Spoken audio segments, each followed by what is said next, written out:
चलिए अब वक्त है स्थानीय खबरों का। खबर मैहर से है। मैहर के ग्राम कुटाई में सरदार वल्लभ भाई पटेल की जयंती मनाई गई है, जिसमें गांव के सभी लोग मौजूद रहे हैं। वहीं गांव की लड़कियों ने भी नृत्य किया है, जो बेहद आकर्षक था। इस रंगारंग कार्यक्रम के तमाम लोग झूमते नजर आए। लोगों ने नृत्य की जबरदस्त तारीफ भी की है। आप भी देखिए इस खास आयोजन में नृत्य की खास कार्यक्रम की झलकियां।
आपको बता दें कि सरदार वल्लभ भाई पटेल का जन्म 31 अक्टूबर 1875 को हुआ था।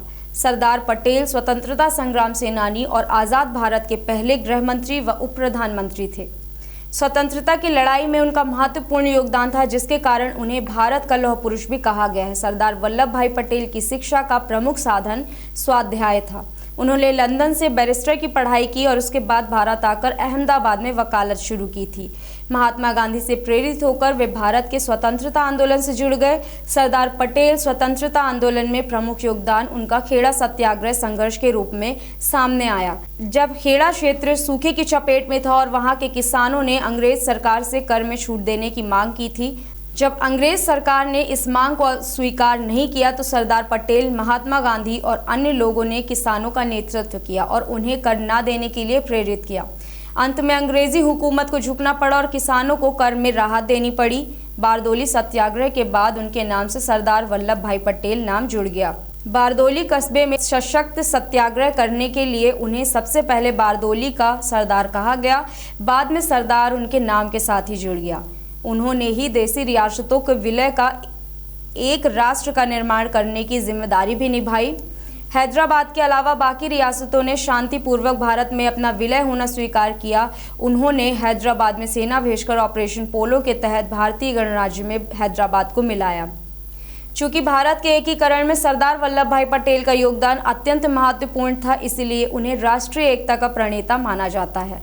15 दिसंबर 1950 को भारत के बिस्मार्क कहे जाने वाले सरदार वल्लभ भाई पटेल का देहांत हो गया और वह दुनिया को अलविदा कह गए। युग पुरुष कैसे कहलाए? युग पुरुष का मतलब होता है कि जो आने वाले समय को पहचान ले, वो कहलाते हैं युग पुरुष। फिर चलिए, राष्ट्र निर्माता इस खंड खंड भारत को 565 रियासतों को उन्होंने एक सूत्र में बांधने का काम किया, राष्ट्र निर्माता बने। फिर चलिए, लौह पुरुष, उनका जो काम था लोहा के समान था। जो भी काम करते थे वो निडर होकर काम करते थे। देश की आज फिर भारत रत्न